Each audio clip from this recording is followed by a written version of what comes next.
It's a natural evolution of PON systems. So way back in the 90s, they started with an A-PON, went to B-PON, G-PON, 10G, G-PON, and up to the point when people were thinking about what is the next evolution of a PON system. The next evolution of the PON system was obviously having multiple PONs on the same infrastructure, using multiple colors on the multiple lambdas on the infrastructure. Is that this thing that people think of as frequencies? Well, it's basically having, you view it as a stacked PON, right? A stacked PON on the same infrastructure, different wavelengths. And the nice thing would be if you can actually interfere between the different wavelengths. So in 2014, Verizon kicked off the project with an RFI and asked vendors to come up with a solution. And that turned into an RFP. And it turned now into volume deployments in Verizon. One of the reasons why it really was kicked off was on the Verizon front, there were the team in Waltham, Vincent O'Byrne's team, who actually drove the standard heavily in FSAN.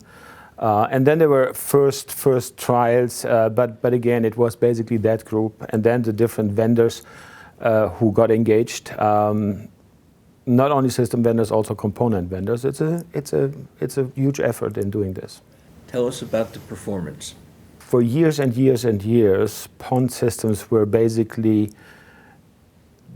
companies tried to advance it by increasing bandwidth on the PON system. But that's not the real issue, because you have to view it as how can I operate the system as well.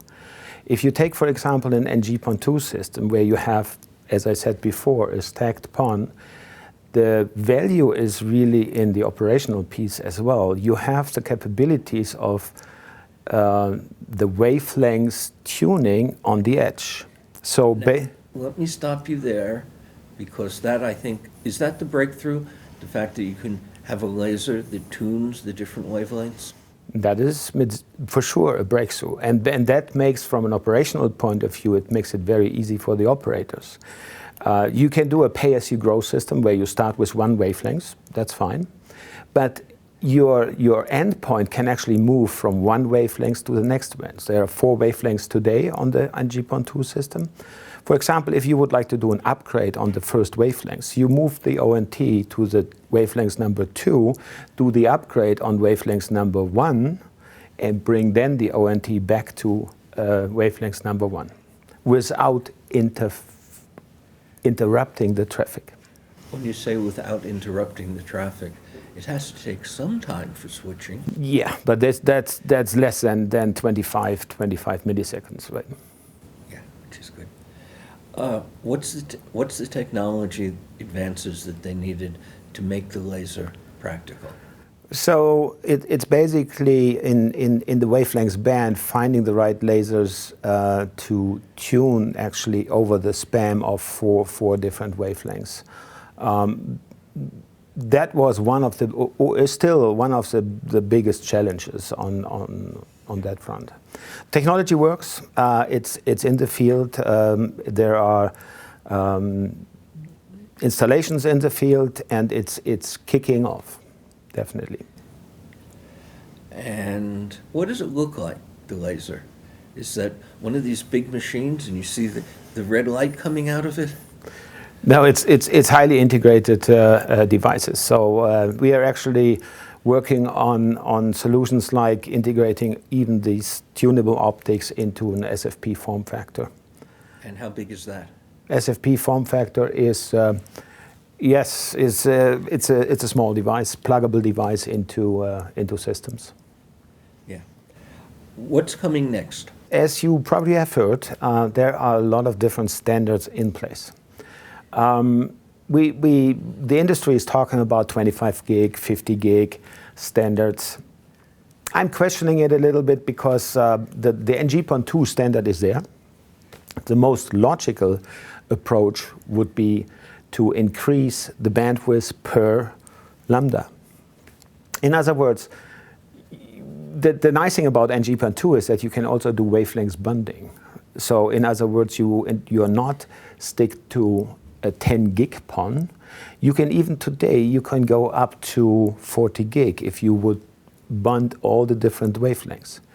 The net bit rate on that one is about 36 gig, but that's a huge, huge bandwidth on a PON.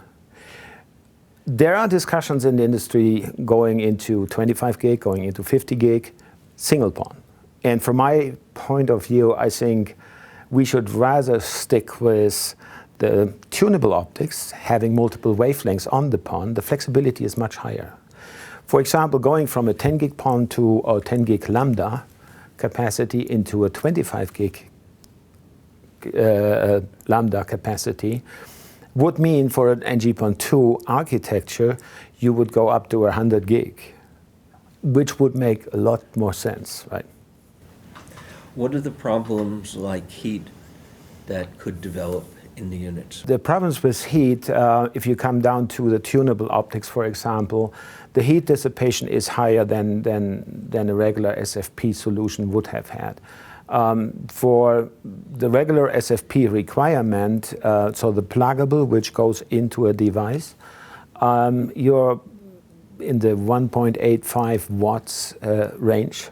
And with an NGPON2 solution today, you're definitely slightly higher than that. So, but component vendors are working on this, and it looks definitely good, promising that will happen, that we can achieve at least that as well.